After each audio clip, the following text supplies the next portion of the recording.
Okay, Hugh, thank you very much for joining me. It is my pleasure, Wes. If I'm honest, this has been one that I wanted to do it for a while, and like the earlier on in the season, I did think about getting you on, but then I saw that you did quite well in the league early on, and I thought, this might turn out to be one where we do it at the end of the year, where we have a big XC league chasing discussion to have, and it turns out it did. So I love the fact you're thinking about your schedule. That's impressive. Yeah. Or I have so little people to invite on, I just plan out when. But you made the cut anyway. You're in. Oh, I'm honoured. I'm honoured. It's been I think we can pretty much say the words now. It's been a great season because I don't think there's going to be much more left of it, is there? It hasn't stopped. I mean, it was good in April and May. I mean, I wasn't that into flying in March, April. I'd been sort of surfing quite a bit and enjoying that. And it's a lot of effort, especially from Brighton, getting out flying. But then I went on a bike ride, sort of got into road cycling a bit. And I was with this club at the end of March.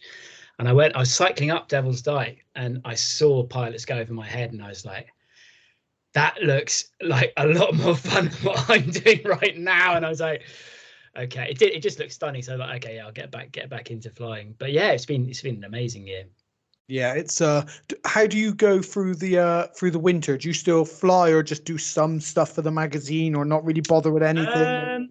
I do fly a bit. Yeah, I try and do it. I had a really good day in January when me and Ed from the magazine met up, and we met up at a train station and we kind of walked up the Ditchling Ridge and then took off and flew along it and stopped and made a coffee and then carried on, got a light thermal and sort of crossed onto the next ridge. So I did like a little mini sort of XC kind of adventure. It was about 40-50 Ks when you joined it all up in January, and that was really good fun. You know, you can still get some nice bits in, but yeah.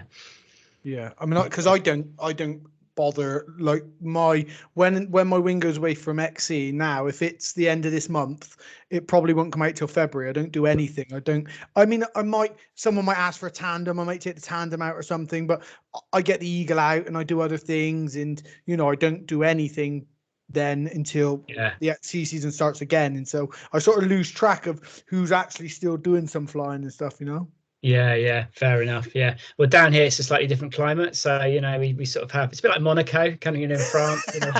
Like the winter thermals, sea thermals, it's all happening. Whereas we're doing in January. Yeah, I mean, you said sea thermals, and that's where my jealousy ended. Like when you said Monaco. I don't bother. I don't fly the cliffs. I don't. People talk about sea thermals, but it just always seems like a bit too much of an effort to go to Beachy Head. And I don't know. Yeah, it's not for me really. I'm kind of the same. I like going inland on good days and doing a bit of local stuff. But yeah, people always seem 30 years. I mean, I should be bored of it. That's what I was coming to, because how does a man with a 30-year paragliding career look substantially younger than me for a start, and substantially younger than your actual age? Well, I didn't spend my 20s getting beaten up. I mean, that might have got something to do with it. So perhaps the secret is not so much of a secret. I think it's the lighting as well. It's a very muted lighting in here, but there we go. I've definitely caught up in the last few years. Yeah. So you said you've been flying for 30 years. Where did it start and how did it come about? Because I guess 30 years ago, the sport for me is still quite young, and I've only been in it, I don't know, like 8 years, 9 years, I don't know, however long it is. And but for 30 years, the sport was a very different thing back then than it is now. So how did it come about? It is and it isn't. I mean, it was basically the cheapest way to fly. I wanted to fly, and I wanted, when I was like a kid, I was always wanting to fly. Back then it was really cheap to fly. It was like 30 quid a day, and I think I passed my club pilot exam in a day. Literally, I inflated on this slope and got taken up and soared and then got blown over the back, and that was the top landing, and I was signed off. It was like I did my GCSEs and I did some sort of jobs in a garden centre and stuff to earn some money, and I bought a wing for 400 quid. All my flying kit was like it was quite cheap. Even I know money was more expensive back then, but it was cheap for what it was. And I did an RAF. They did this thing called an RAF flying scholarship, where they basically taught you to fly for free at a civilian airfield. But it's going to be too expensive to carry that on. So yeah, I got more and more into paragliding. Wow, yes, it's that. How old are you like at that point? I started when I was just before I was 16. Okay, young. Yeah. And what was the? It was just. Was there XC then? Did you know of XC, or was it just literally you wanted to fly? Yeah, no, there's definitely XC, and I really wanted to hang glide because that really cool. But yeah, there was yeah. I mean, I went XC on my second season. I did like 8Ks, and then I did like 28Ks with Judy Ledden, and then I went into the nationals the year after, and kind of went from there.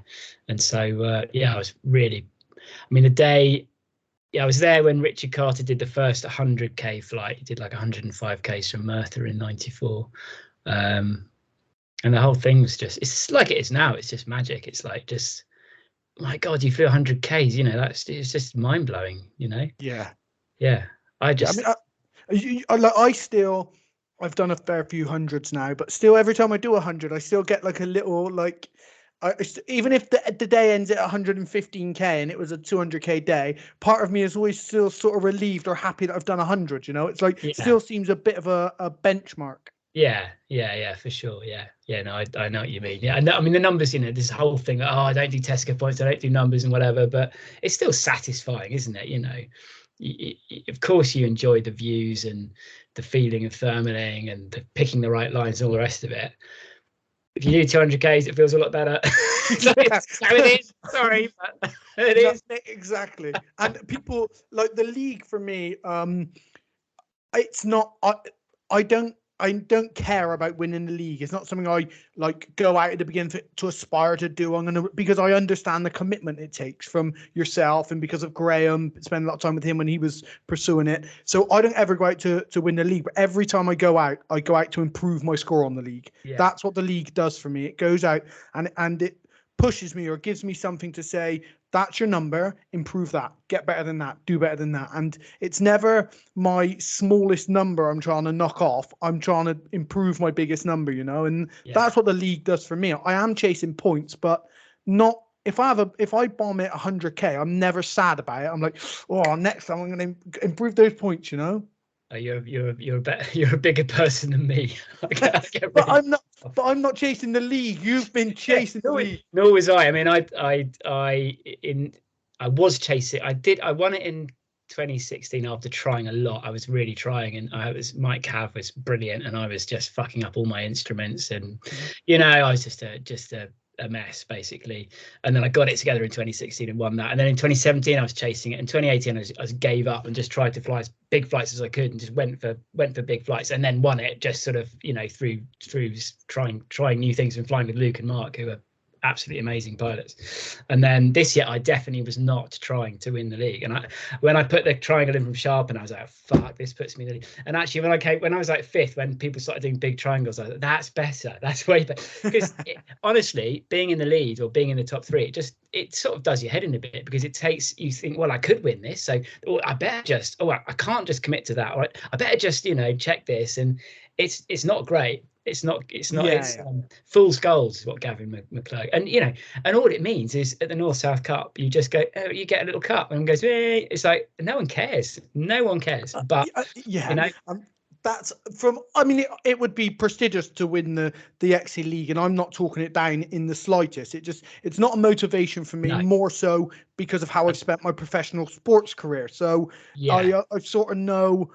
I know what commitment to achieve something in sport takes, and I know wholeheartedly it would have taken some serious commitment for you to be where you are this year with the points that you're on and to be in a position to win it. It's not a case of a hobbyist has turned out and flown and won the XC League. I think also, like, you fly with a really nice group of pilots, don't you? Like you go up with Tom and Laurie and Joe and, you know, whoever's around, but you know, you've got a really nice group of pilots. That with Idris as well.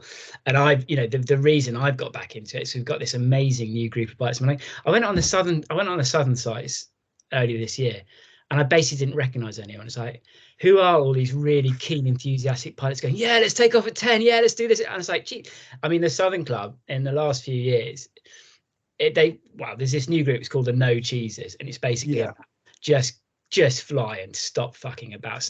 Stop talking people down. If you want to fly and it's safe, go and do it. And it's a different club now. It's incredible, very different from 3 or 4 years ago. So having that around you, and someone going, let's do this, having Andrew and James and Tom and others around, it makes it such a laugh, and makes you want to go and try new things again. Yeah, it's no longer just about the XC. That's the great thing. When Idris and I started big last year, and it was really just Idris and I really pushing. Then sort of Al joined on and Kirsty joined on, and then we formed that little group. Yeah. I said to everyone at the end, because I wasn't doing the league at that point, and Idris was like, "You've got to do the league." I'm like, "I'm only here to help you win the league, mate. I'm not doing the league." He's like, you got to win the league." And then one day I made goal near Westbury and he didn't, so I decided I'd put it on the league. And that's how I started doing the league again. But what it did was I said to the guys at the end, this was my favorite season flying XC apart from my first ever season. This was my favorite season because it's just been so memorable. The planning the day before, the looking at the weather 3 days before, the changing tasks en route, Kirsty ringing, and it just gave such a different element to simply just going out and flying. Yeah. And when you get to a certain point, you're not going out on 100k day is maybe something that like we maybe don't do. We might think, that's the day when we don't go out, but it gives you the impetus on those other days when it's like a 150, right, let's go. You get excited about it again, and it brings back that element that was sort of missing for me a little bit. Yeah, for sure. No, I'd agree with that. Yeah, and then now you guys have got obviously that Southern club. I've been lucky enough to make good friends with Andrew this year and fly with Andrew a lot, who's obviously a great pilot and he's great to chill with. Martin came up and did some stuff with Martin, and then you've been on the you and I have not flown with each other much this year. Every time I've flown with you, I've bombed, I think, but or one of us has bombed anyway. Let's just say one of us has bombed. But I think you even managed to outfly me with knots in your lines and stuff, mate, if we're going to be honest.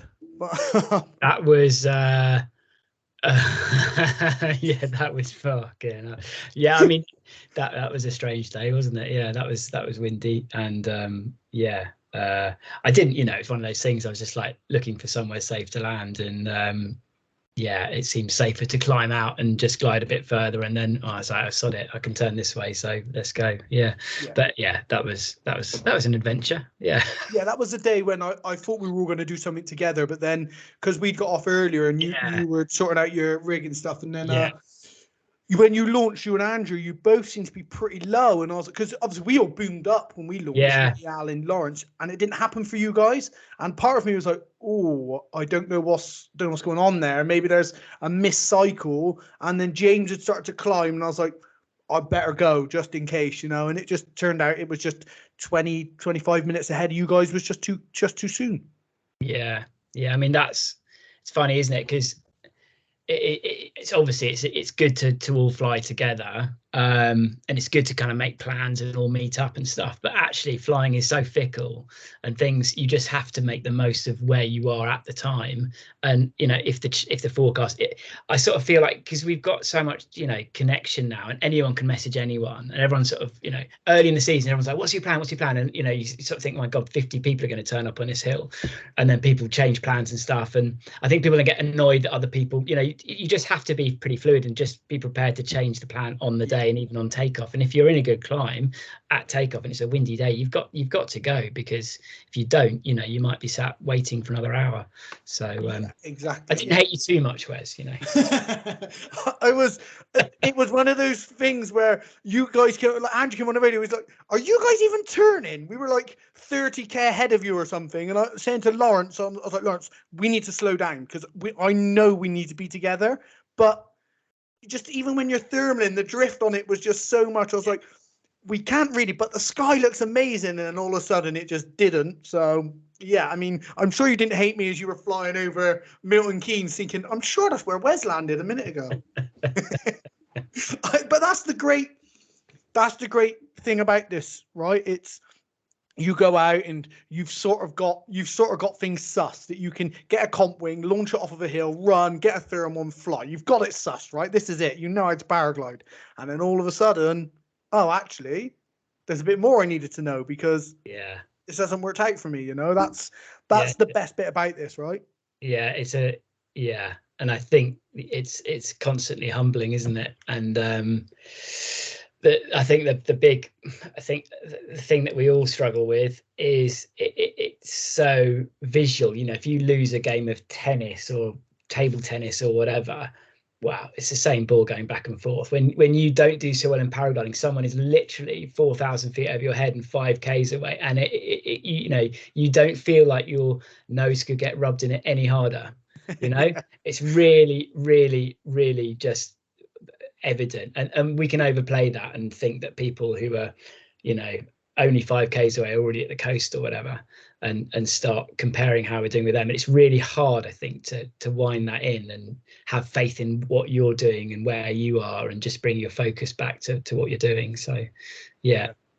So this year, was there a point where it clicked for you and you thought, actually, I care, I'm gonna go for this? Or was it just perpetuation of the fact that it just kept getting better and it was just always work when you were going out? So you were like, I'm going out. Or was there, you know, times where, right, I've got to make the sacrifices, I'm not going to work, I'm not doing this, I'm not doing stuff with my partner, I'm going flying?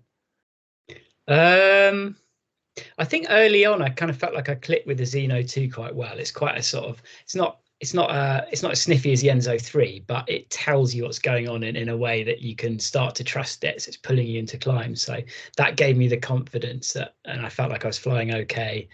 And also at the North South Cup, I think for the most time ever, I just had a sort of don't really care kind of attitude, and I'm just going to go off this way, and I'm going to do my thing kind of thing. So so that sort of gave me confidence that I was flying okay. But I don't know, I mean, I didn't go out on the good days in June when you did the big triangles.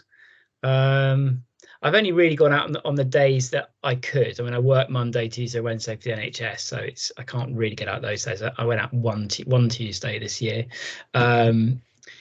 But yeah, no, I don't. Yeah, I think I just kept just looking at the good days, and obviously last weekend, like we had Friday, Saturday, Sunday potentially looking good, but they all didn't quite pan out. And Jake Herbert like tried to go and do a big triangle on Friday and was texting me from the bus going, I'm eating a pork pie and I didn't make it, don't worry about it. I was like, okay. Eating my smashed avocado on toast, texting him back going, oh, bad luck, you know. So yeah, I was a bit like, you know, edgy about, you know, is Jake going to go out and do another big one, because he's had a fantastic season, done a lot of good triangles. But yeah, I don't know if that answers your question or not. I just, yeah, it's slightly done my head in for the last 6 weeks is probably the honest answer. Just go, I'd love to be all chilled and go, yeah, it doesn't matter, I don't do it for the points, blah, blah, blah. But you know, if you're in a good position, then you are sort of like, yeah, I want to make sure this sticks, kind of thing, you know. In yeah, so yeah, probably talking way too early. It's probably Jake's going to go and do like a 200k next week, and I'll be like, ah! If there's a 200k day next week, you'll be there. Not that it matters. I'm so much. I am. I have this argument personally with Joe Dart a lot about the league, but then I see other people with the league and stuff, and like people saying, like people seem to be. People think it's strange if it matters to you. I don't get that. Like if people seem to say like, oh, chasing the Tesco points or doing this, I'm like, and you're like, well, yeah, it's a competition. But we all tell each other things to make ourselves feel better, right? So, you know, I didn't do three. I thought I was on for doing 300Ks on Monday, and I didn't. And I probably fucked up at the end. Well, I did fuck up because I landed and I didn't do 300Ks. And I was telling myself, oh, it's just the sea air coming in, or oh no, it's a riddle and I don't know how to find the way through it. Well, I just chose the wrong cloud basically. But I'll make myself feel better and less of a dick by doing that. It's the same thing with points. If you know, I'm not saying all the pilots that. But we adapt our story, don't we, to fit? And I've said and it's personal, like, you know, 2 or 3 years I couldn't be asked for the league, and I know how much it does your head in and all the rest of it. But equally, I can get that if you are doing well, then why not go for it and try? I remember Alex was about 3 years ago. It's like, oh, I'm doing the league. He didn't do the Dragon Hike and Fly, and I was like, oh, for fuck's sake! But I've been in the same position the year before, so you know, you can't put your shit on someone else, can you? You know, it's one of those sports where there's lots to do. You can go and do comps, you can do the league, you can not do the league, whatever, doesn't matter. But yeah, that's the thing. And I just think like when people do the league, like people talk about it as if it ruins my flying because I'm going for and I'm like, it's the only reason I fly. And it's not even for me, it's not about trying to win the league, it's just trying to be better on the league. It's the only reason I go out. I look at it and I'm like, there might be 150 in the day. That's not even going to score me points. So I'm not going to Yeah. bother today. I'll go to work. You know, oh, it looks like there's a 200 kit. I'm not missing that. If it looks like it could be a 200, I'll be there. And it gives you, like, that's the reason you go. I guess, yeah. And I guess, like, it's one of those activities where you're always trying to do a bit better. You're trying to thermal better. You're trying to understand the weather better. You're trying to glide better. Maybe you're not. Maybe you're just bumbling about the sky, not trying any of those things, not even trying to fly safer, which probably isn't very safe, is it? But most of us, I think, are trying to do something better in flying, right? Mm-hmm. So, you know, this is just a bit of a game, isn't it, to encourage you on that way of doing things a little bit better, really. And, you know, I think, you know, the UK is quite unique, and we have, you know, declared goals and stuff, and lots of, you know, big multipliers for that. But that really gets your head thinking about what the weather's doing in the airspace, and, you know, what's going to be the best area. So I think ultimately that helps as well, you know. Yeah, I agree. Like the planning big triangles and just moving the last leg a few degrees just because the wind, all of those things are little tactics and little things that you try, but consequentially get you in or don't get you in. That's what makes it so brilliant, I think, is all those little nuances that we have within our league. Because X contest, you can just upload flights, which I get, like, but when you've got that declared aspect of the UK XC League or the multiplier for triangles, it gives you a huge tactical edge to the things that you do. Yeah, for sure. And and, you know, I think they actually do a fantastic job. The fact that they validate, they have to go through, you know, I don't know how many flights, 2,000 flights. They look at every single one and check airspace. I mean, that's quite a job, isn't it? So the fact that it is so well organized, I think is a credit. And I know that there are lots of ways in which it could be changed or improved. And, you know, I agree, there are definitely changes, but, you know, as a sort of as a voluntary run comp, it's pretty cool. Yeah, I mean, I've been lucky enough and unfortunate enough this year to have dealt with the league a lot. Whether it be Gary or John, I've dealt with them a lot this year with airspace infringements and stuff with Keevil, and then pilots saying they have issue with this. So I'm like, look, I have a good relationship. I'll speak to them, because I mean, they're not going to get back to everybody because it's so busy with the stuff that they've got going on. Yeah. And you speak to the guys and you realize, like, when you talk to John about the league, and you hear how passionate he just loves the league. He loves what it stands for. He loves looking at the daily scores. Like, I didn't realize he looked at the daily scores most days and used to see, like, I'd speak to him, he'd be like, oh, I saw that you flew this on Tuesday or whatever. You're just like, I'm like, how cool is that? He's looking like he actually cares still about it. But, you know, they've got little nuances in there, little things in there that other people aren't happy with. But you've got to say, there's the competition rules. They're set out. That's what they're going to enforce until they change them rules. Yeah, it's true. Yeah, it's true. Yeah. And I mean, I don't know what amount of money you'd want to do the job, because it's a laborious job. And also what a lot of people forget is they're doing this job in the height of paragliding season. Yeah. So whilst you're prepping to go out for the next day to go XC flying or something, they're looking through all the flights that people have done the previous weeks or in the middle of the season. It's not like it's retrospectively 3 months later, you know? Yeah, but it's not Flywell up north. So, you know, what else are they going to do? He lives in Sheffield. Yeah, there we go. That's why he's never going to win the league. Remember that we are very lucky to live where we live. It's been quite a different experience for people in the north or in Scotland. It's like, Jesus. Yeah, that's why Jake and those guys, when Jake committed to the tail end of this season and was just getting all the way down here, like last year, Idris and I were like, well, we'll go wherever it is. I booked Scotland twice and cancelled on the morning of the flight because the weather looked bad. Like, that's like, Idris was like, we're going wherever it is. And Jake seems to have done that this year and a lot on his own. Yeah. And you've got to say, like, that commitment. For me, I think Bristol's probably the best place in the country to live for paragliding. Yeah. And so you look at people like those guys and they're just jumping on that motorway and go wherever it takes. It's a massive commitment. I had one thing that totally did my head in what was it, I think at the end of May. I get pretty much free train travel because my partner works for a train company. So, you know, it costs me 12 quid to get back from Devon the other day. It's not a problem, and I can book just last minute. But Mark obviously doesn't. So we had a good forecast for Model Ridge, And I thought, yeah, let's go. So I went to the train station on like Tuesday, booked him a ticket because it's advance. It's a lot cheaper, isn't it, if you book them in advance? So we spoke to Dave Smart. He kindly agreed to put us up. He lives at the foot of Mull Ridge, right? Sorted, right?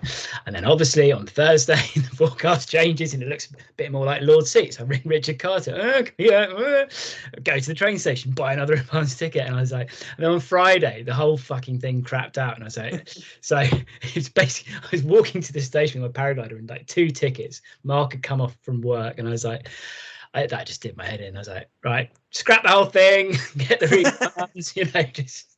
Like... Yeah, I mean, I don't know. Weather forecasting this year is probably, I think RASP has been the worst it's ever been, and then all of a sudden it became really good and was really switched on. Then it went crap again. It's been, I think, this season most of all, it looks decent. I'm going out because I can't look any more into it. Okay, well, I might be getting something wrong there. I mean, I do spend quite a lot of time looking at RASP and SkySight, and then I look at Windy, and then I look at the top cover, and I look at the Met Office, and because I agree, RASP, it's RASP red as soon as the sun comes out, so you can ignore that. But I have a few discounters now, so I'll look at RASP and SkySight and Lasham, and then I'll start discounting, like if I see top cover or medium cover or all the things that RASP doesn't seem to pick up that well. But I mean, yeah, it's been, in terms of sea breeze forecasting, it's been pretty spot on, both RASP and SkySight, like both for Monday for the flight down to Devon, showing where it cut off, and then just like I did an out and return down here, and it was spot on, showing where it kind of came in and how far too. So yeah, but I mean, it was spot on the other day on that triangle that we just missed out on, Lawrence and I as well. Just it said there was going to be a band. And it looked mottled on. I was like, well, that could be just shaded out sky because of cloud. And it was just 25 minutes, half an hour of just a patch of shaded out. You could still see there's like 10K either side was beautiful, but there's no way you could get there and still complete your triangle. You'd be done for, So yeah, it was pretty bang on then as well. But generally, RASP has been the worst. And thankfully, because we have our small group, you've got some people using SkySight. I use RASP, XC Weather, Windy, and I will look at Met Office here and there. That's about it, really. But then other people chipping in with other things. It's pretty much like, yeah, I'm going because this looks good. I'm going. I'm like, right, I'm going then. Yeah. It's been the way this season for me, just to punt and just, it looks good, I'm going for it. Yeah, I guess that's. I mean, in Brighton, it's a bit more committing. Like it'll be 3 hours to get anywhere. So yeah, it's and also I've got Andrew looks at that quite a lot. James does. Tom does. Mark literally he'll wake up at 6:10. He'll pull out his phone. He'll look at XC weather and he goes, "Nah, it looks cloudy," and that's it. So I think he's got the best approach, to be honest. Yeah, I mean, Mark's not doing the league or anything, is he? He's not. No, Mark's had some good flights. I mean, we did a flight in April from Firle to Swindon, which is like 150 or something. It's the longest flight we've done out of Sussex in a really odd direction. And what else did we do? We did something else together. Did you do an out in return this year? He didn't do that with me. No, I did that on my own. He's building a house, so he's been really involved in that. Like he's properly, and he's working as well to try and pay for it. So yeah, he's been very busy. He was on was he on the first 200 of the year with you as well with Andrew? Oh yeah, that's right. Yeah. We went from Galway. Yeah, that was a good day. Yeah, I was sat fishing, watching you on live track. Pretty much come over my head as I sat in Fairford. No better way to spend the day.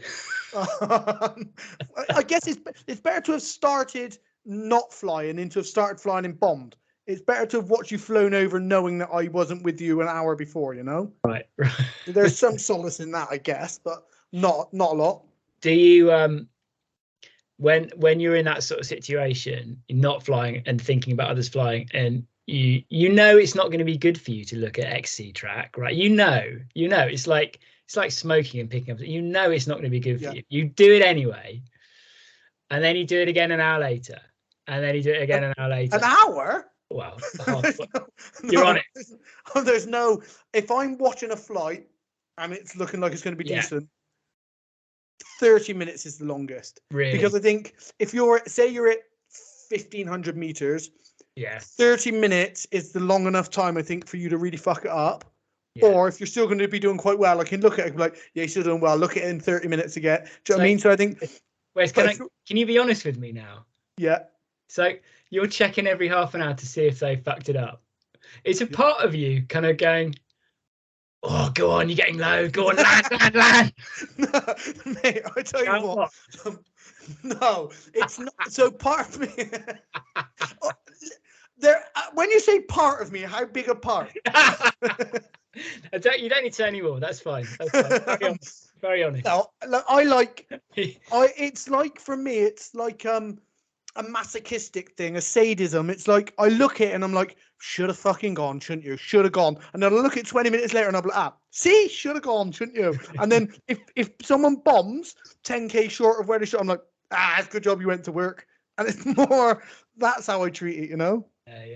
Yeah. I had a very funny afternoon in 2017 when it was between me and Graham for the league, and I was sat in Mark's garden with Annie and Luke, and we were watching Graham. We were all just like, fucking land because they hadn't got away from Galway, and we're like, it's fucked, they're fucked, just enjoy your cup of tea, we're all fine. And it's like we had a voodoo doll. We're just like this. I'm just being honest, you know. No, I mean, if you're with mates, it's all part of the fun. Yeah, of course. And the thing is, did a good flight, but like, you know, it's just, yeah. And you've got to be, I mean, there's lots of people who will hopefully listen to this, and people who do the league who don't comprehend what it's like at the top of the league. Like, if you're really looking like chasing it, you know, if you're really, because they go out, they fly their flights, they do good flights, they put it on, they're happy they've done a PB, they're happy that they've improved their score. But when you get to the point where you and Graham were, it's weird because no, as I said, I don't care. I'm sure Graham doesn't care really, but you get locked into that little thing, don't you? It's like during a game of squash, you just want to fucking win. It's just like, you know. Exactly. Yeah. And so it's the same thing. It's not all of you. It's not like you're this super competitive person who just needs to win because, you know, whatever. It's just in that time you're like, I want to do well, and you know, as I say, whatever, it doesn't really matter where you come in September to March, who cares? It is just a game, you know. Yeah, and it's, I mean, you should care because you should want to fly better. I mean, when you said just a minute ago, you said about always trying to improve and trying to learn stuff. How much do you think you are constantly improving and learning when you fly a paraglider? As you've got 30 years in. I mean, if we were to reel off accolades, you have pretty much all of them that can be had within. You've been British champ, right? I have. Yeah, so you have pretty much all the accolades that are available. And so over those years, you've amassed all this knowledge. How much do you think you're still adding to that? Because, I mean, I know as a competitor in, let's say, jiu-jitsu or MMA, I've been fighting for 22 years. I know how much I gain each time I train, even if it's with a white belt. So for people who are listening and are maybe at the beginning of flying, and they're thinking, like, when you get to that age or that experience, you've sussed it. How much do you think you're adding each time to the well? Oh, I'm always doubtful when I'm flying. Like, is this the right way to go? Is it, you know, so I don't think of it so much as like a progression in skill in terms of circling the perfect circle, because when I flew with a fucking wing with knots in it, it was just flying like a bag of shit, and it still flew okay. It's just about putting it in the right place. So if you think that way, it's about where you put your wing, then it's about decision making. Ultimately, that's what it comes down to, and that's affected by your mental state and your emotions and all the rest of it, and your ability to manage those and keep calm and be rational, I think. And I'm always working on that, and you know, it's so I'm flying towards a cloud, not sure which bit's going to work, thinking that'll work, testing it out, and it's how quick you can connect with it, how, you know, and then you get shown up by someone 100 meters to your right, and you know, I think it's a constant game, isn't it? It's like, it's so three-dimensional, there's so many aspects to it. So yeah, I think we're all learning all the time, and I'm probably learning as much this year as any other year. Just different elements of the same thing and different little nuances or little tweaks, I guess. And I guess because you're on a different wing, the wing flies differently too. Yeah. Okay. So I think another thing is your own confidence in your decisions, and I think that's grown for me this year.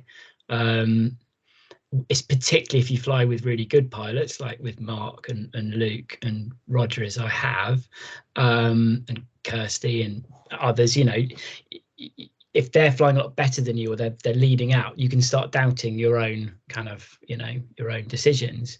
And this year, because Mark's been building a house, he hasn't been able to show me up. So I've developed confidence in my own decisions. But you know, there's one flight when after 180 k's, he went that way, I went that way, and I was getting lower and lower and lower, watching him go lower, lower, lower, and it was like, oh, you know, who's made the right call? And that starts doing your head in. You start getting tense, and you know, so it's just learning to just be okay with your decisions, I guess, is quite important. Yeah, I mean that they're the bits that I thrive on. If I bomb and he doesn't there, that's the time where I'm like, right, what went wrong?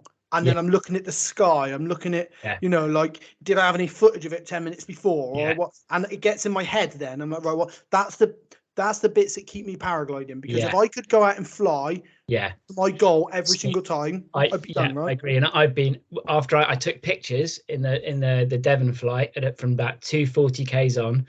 I took pictures and I landed and I was like, what the fuck happened there? And I was looking at the cloud I went for. I looked for the cloud that I didn't go for. I was looking at the tendrils and just trying to work it out. And it's good. It keeps you interested, doesn't it? Definitely. Yeah, I mean, I think that's irrespective of winning the league, irrespective of flying far, irrespective, like if it is a 200k day and I bomb at 195k, what the fuck did I do wrong? Was it pilot error? Did the day just die? I need to know, because you texted me and you went, how the fuck did you only manage to do 275 on that sky? And I was like, yeah, where's your, you know, you don't think I'm thinking the same thing? I am not. It's like I landed at 4:30 on, you know, it's like how with really good wind, good wind. Yeah, but at the same, it was an exceptionally good flight, especially seeing as what had happened to Andrew as well earlier on. It was an exceptionally good flight. It was tricky. It looked like one of those days. I wasn't flying, obviously. It looked like one of those days where the obvious isn't doing what it should do all the time, and you go to a cloud and you're like, oh, this one's working. You're like, this should be better than this. Was it like that, or was it just no? It was actually fairly obvious. Like the good bits of cloud. It was one of those days where the clouds, like from 10:30 onwards, they just boom, and they were there and they were solid, and they worked. But I think what happened, when you go past Taunton, you look at Devon and it kind of narrows, and it's only 30 miles across from the north coast to the south coast. Yeah, and then it does that. So as you go through that bit, the air kind of rushes in from either side, and it's happened the 3 times I've been down there, and it kind of knocks out a lot of the land. And it was at that point from Tiverton, I was trying to get clear of airspace at Tiverton because it's 6.5, and so I was pushing there, and then I was like, oh, now what? And you know, there was a sort of line on the right with tendrils, a line on the left with tendrils, and there was probably 5-7 k's between the tendrils, and it was completely blue. And I was like, okay, well, the sea air on either side, and it was at that point that I wasn't sure what was going on. And Guy describes them as zombie clouds. Like the sea air comes in and these clouds just stay there for a lot longer. The sea airs pass underneath, and the zombie clouds just sit there, and you go to them, and the base was lower, there's not a lot under it. By the time I committed to one, I couldn't get back to the other. In retrospect, I should have gone for the left line, but it was really, really shady. And with the sun was coming down in the southwest, the wind was the northeast.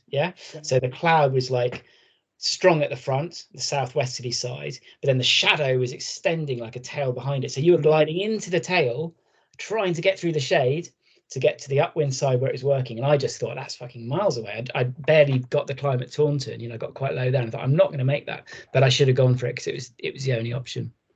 Yeah, and it's like retrospectively, you're looking at it just because of what you went for didn't work, or you knew in your head in the beginning that's what I should have gone for. No, I didn't. I have something on my flight deck that says "Plan it out loud" because I fucked up at the start of the year when I just did something a bit sort of like instinctive, and I hadn't thought it through, and it didn't work.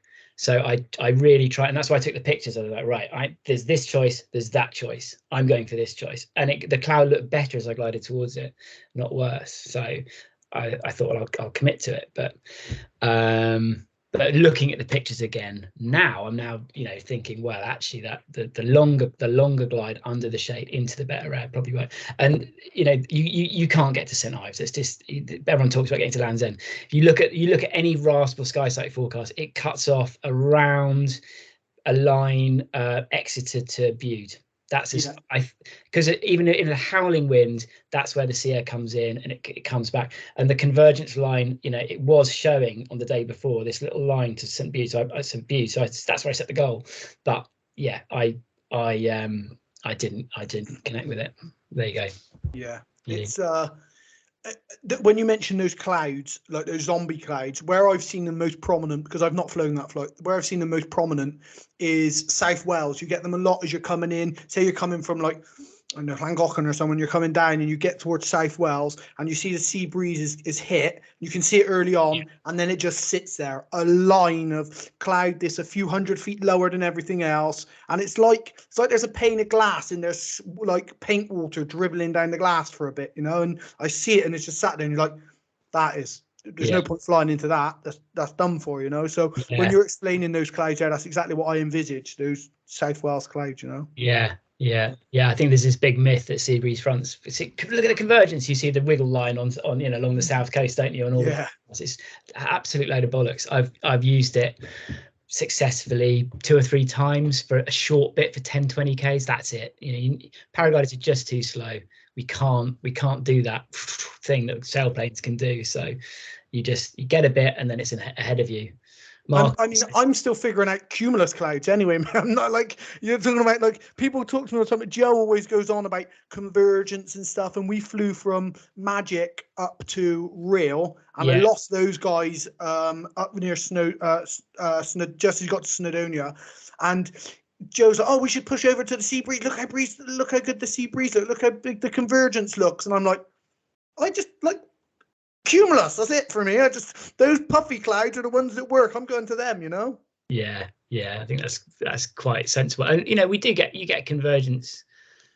Like I've had, if there's a bit of wind, like on the lee side of mountains or the lee side of like going from Galway, you leave the hills, and quite often the air's sort of doing this and going up kind of over the Severn, which isn't where you expect it to go. But it's I think I've been learning a bit more about that sort of convergence, but ultimately it's still just a puffy cloud, you know, and it's just a puffy cloud. But behind the mountains, because that's where it's converging. But you don't need to know it's converging. You just go for the cloud.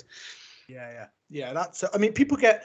I think one of the biggest mistakes people sort of make when they try and suss out XC, because I do a lot of talks for people who are like in the Avon Club, for people who are just starting out or they've done like 50k and stuff. And like I say to everyone, if you've linked 3 thermals, you've flown 100k. Like, you don't accidentally link 3 thermals. So if you're linking 3 thermals, you've flown 100k. Just keep doing it. But I think lots of people start to ignore the cloud or start to fly towards the arrow despite the cloud. And even if they go on to things like the league, they'll see how much deviation we make on a triangle or something to go off course, because I'm sure you'll say this, we fly the cloud. Like, if the best cloud means I have to go northwest a couple of k off task line, that's where I'm going, because I want to stay in the air, and that cloud's the way to go.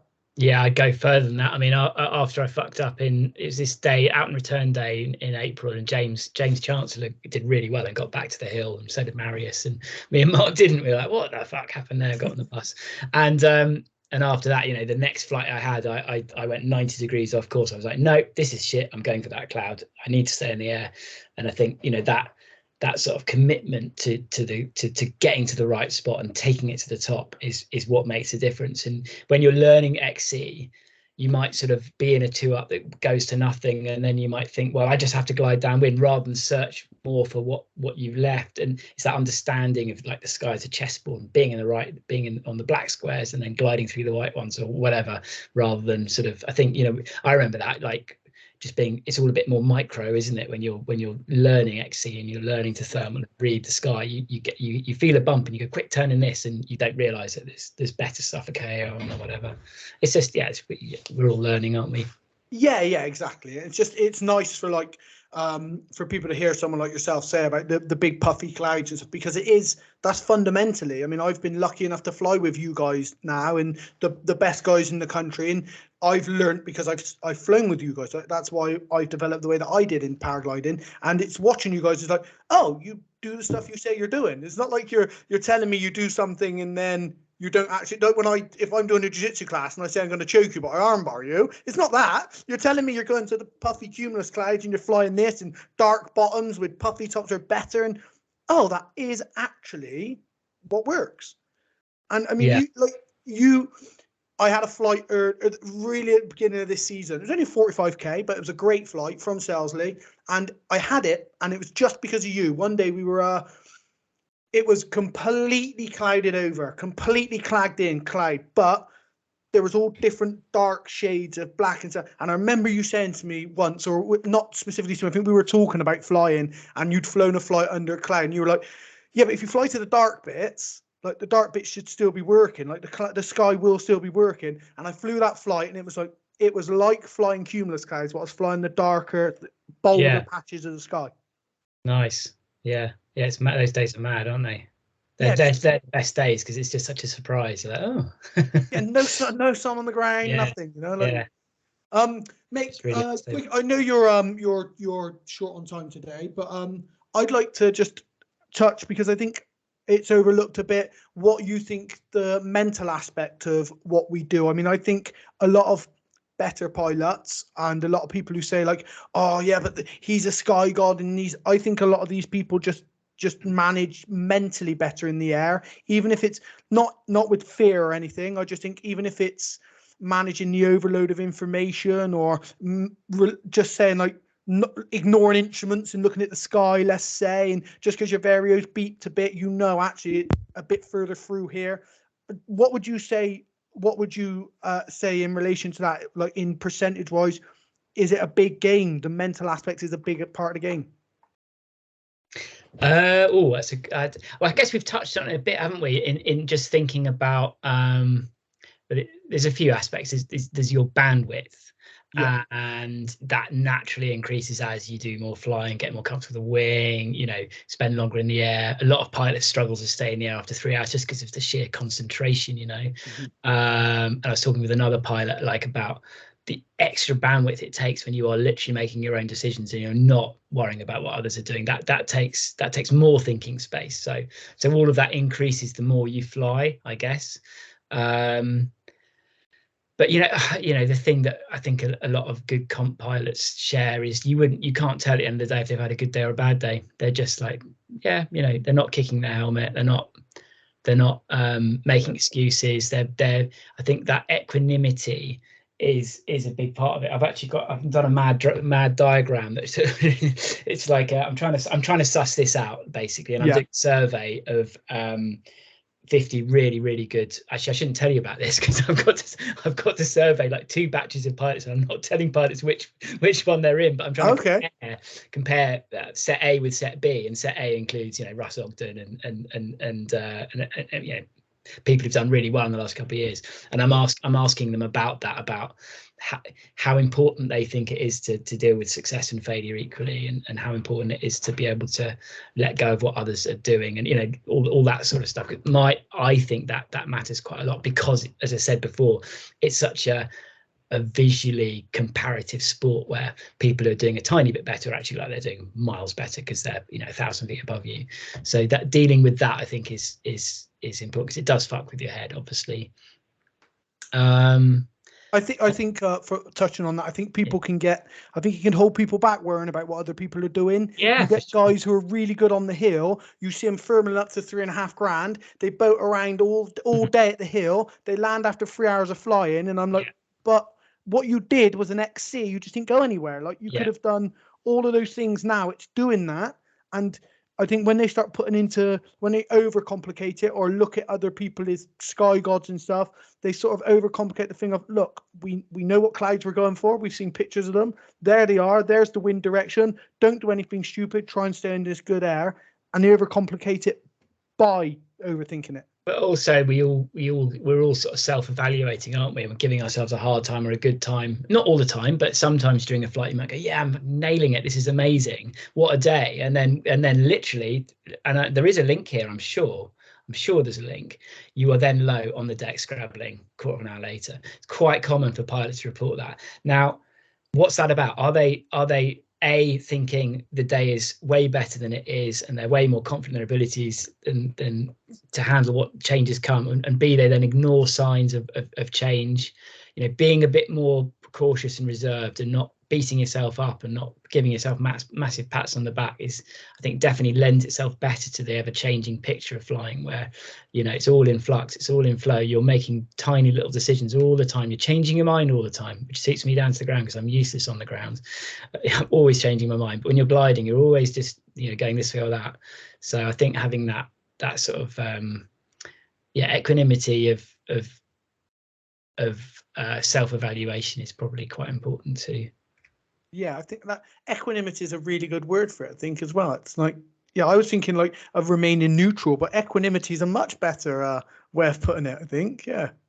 Yeah, I mean, it just depends how much you do it. Some people don't do it at all. Like in some of the surveys I sent out, they went, "Yeah, I never do that." I was like, "Okay, fine." It's all different, aren't we? Maybe I'm just speaking from my own experience, but definitely, other pilots have told me that while they fly really well, what does their head in is when they don't think for themselves and they follow others, and then they land and they're like, "Well, I just didn't fly my own flight," and then you're not learning, and you reduce your confidence in yourself, and it's a sort of vicious circle, isn't it? So Yeah. I think a good thing to do is to land and be able to say, no matter how far you went, that was my flight, I flew that myself, I made the decisions. That's the way you develop as a pilot.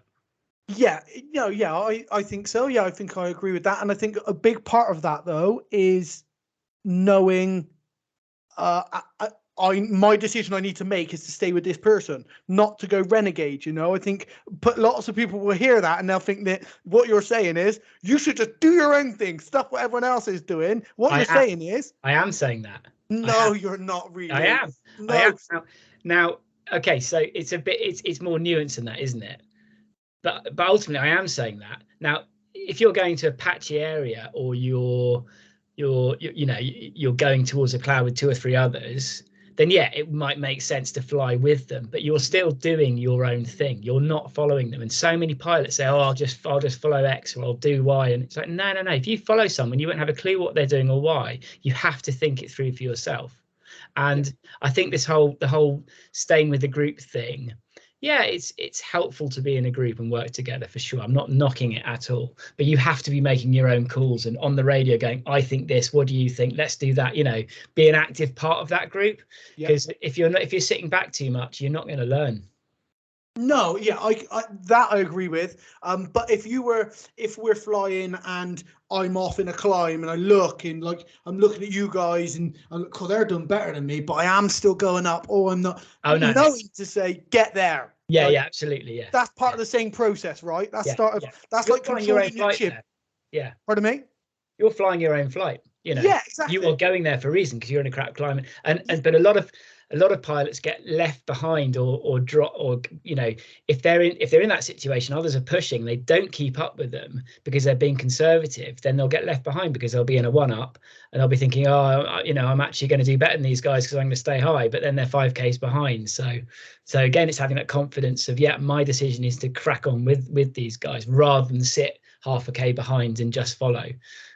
So basically, I think and you've said it perfectly, but what I'm thinking is what you're saying is like know why you're doing the things you're doing, though. Yeah. Just know why you're doing. So if everyone's going off on bar, know why you're going off on bar. Don't just follow on bar. Don't just be a sheep. The other day I was with Lawrence, and on the Milton Keynes flight, he said to me, "Wes, I'm getting drilled behind you, but I can't see too far behind, A, because my neck's really bad, and B, I've got a huge fairing on the back of my thing." So I couldn't see where he was. And I was like, "Dude, I think this cloud over the top of Milton Keynes, that's the only cloud that's left in the sky. That's what we've got to go for." He's like, "But I'm low." And I'm like, "Well, we were about 2-2, I'd say." So I was like, "We are quite low."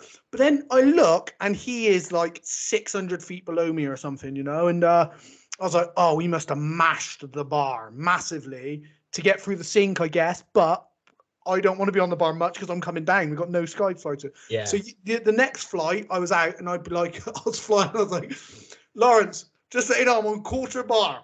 I am on quarter bar. And he came on. He's like, oh, that makes sense. Actually, I'll drop back. And it just like little things like he was like, oh, I just thought we were going. So I stomped the bar. But it's like, we're going. But it's just little things of knowing why we're going, what we're doing. We're not just smashing it downwind. Yeah. Just trying to creep along, and I'm sure he won't mind me telling that story, but it's the same with, I've been the same in comp. Like I said to Tom, he's like, were you coming on and off the bar? I was like, no, I was trying to get through the sink. He's like, nah, I was coming off when it was getting a little bit liftier and then going back on and coming. I'm like, like, so knowing why you're doing these things rather than just go. Yeah. And I think, what has impressed me a lot with Andrew this year is when he's a bit low, it's just that ability to just stick with it and just stay positive and just look for the climb and connect and come up with that. I think that really does your head in, doesn't it? Like if you're low and you've been a bit left behind. So I think that's a really, really, really good skill to, and you have to do that for yourself. If you're wherever you are, if you end up low, you are flying your own flight and you have to.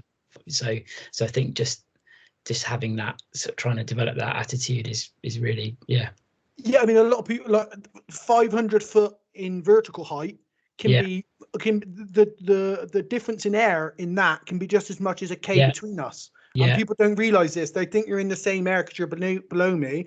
But what I'm in, tucked up, I might be in the bottom of it, and that 500 feet can be as different as the kilometer in front of us. So Andrew, we flew a couple of flights with Andrew, and like the flights that he's done well is that we'll be getting to the point where we're topping out of the climb and he's still 1,000 feet below us, mincy old climb, and I'm thinking like, right, Andrew's gonna get out. He's like, let's go, boom, because he knows there's a mincy climb, he knows there's probably better ahead.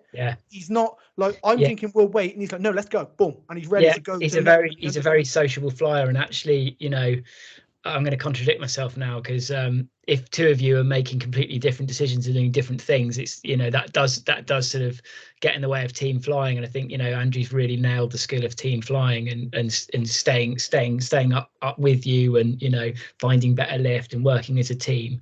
So but equally, we're both sort of, I think you're flying your own flight, but I don't know. You could go on for hours, couldn't you? There's no right answers. There's no right answers at all. It's like no, there's really not. Really. But it's just so intricate. It's such a kind of intricate, interesting game, and you could do it every day and still have lots to talk about. Can you? It's like, that's like with the magazine.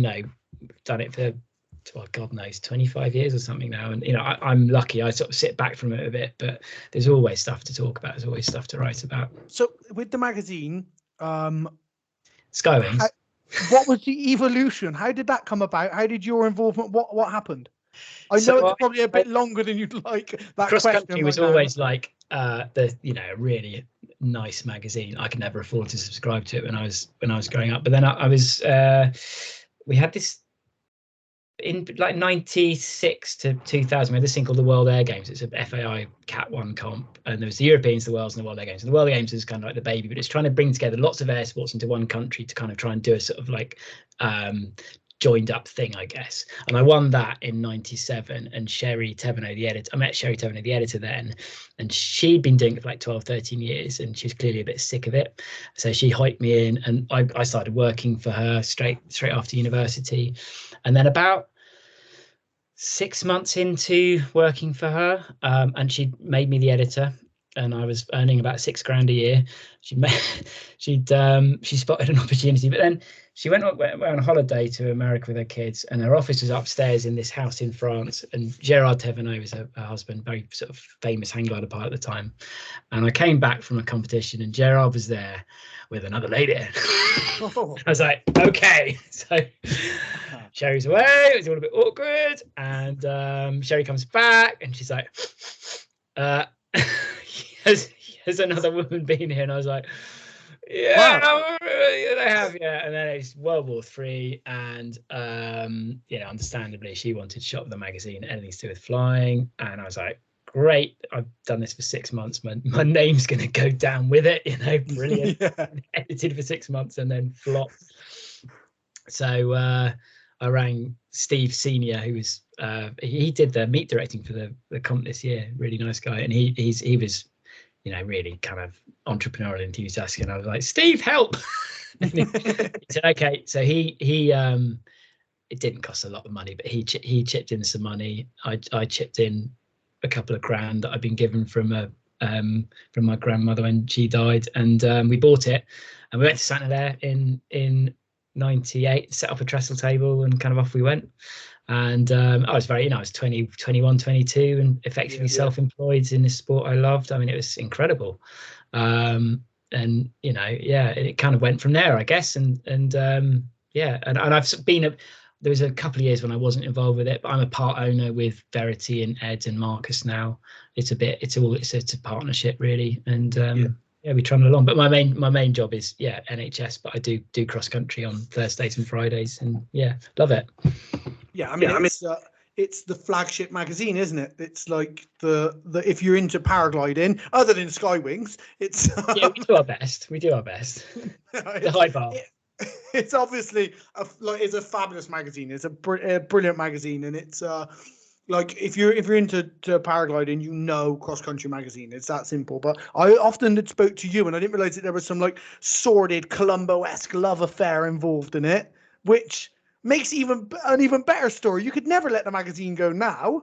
No, I mean, I did get out of it for a bit when Bob and Marcus and Bob Drury and Marcus and Verity bought it in 2009, 2010, when I was retraining in psychology, and I was like, great, new path, all the rest of it.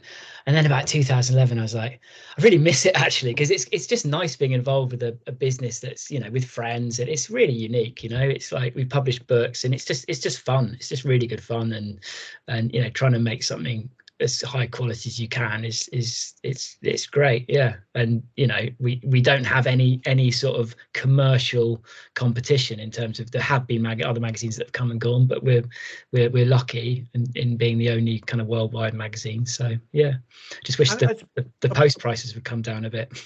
Yeah, it's a brilliant resource for the community, right? As in what it gives back in articles and stuff, but also if anyone releases a book, Cross Country like promotes the book, and you know, like you can always come together and do articles, and always thinking like lots of people might not realize like you're open to a pilot can approach you and say, look, I've got like I really think this is something that's lacking or missing. Is there a way of doing an article about this or something? It's made up of articles and information from the community, from the sport. Yeah, absolutely. And you know, that's when I was reading it, that's what I love, is all the little stories from pilots around the world and learning about, you know, someone doing a new thing in the Rockies. So it's like, you know, just open your eyes, and it'd be nice to encourage that as much as we can, you know. And the temptation is always to stick stuff straight on Facebook, isn't it? Because it's ready and it's there. But if people, you know, have got an idea for they want to write a bit longer and, you know, have a bit more of a think about it, then yeah, definitely we would welcome it. Well, mate, listen, you've said you have to go, and I'm going to let you go. I guess it's back to work. That's it. The season's over, mate. No point looking at anything now. Get your head into psychology. Don't worry about the weather forecasting or anything for the next couple of weeks. It's all over. Looks like it, but you know, we'll see. Mate, it was lovely to talk to you. I could obviously, you know me, I'll talk all day. You're someone who is equally willing to listen and talk, so it was a pleasure to have you on, mate, and I'm sure we'll get another one done soon, because you're a great guest and someone I enjoy speaking with. So yeah, pleasure. No, nice talking to you, Wes. See Cheers, you mate. See you soon. Cheers.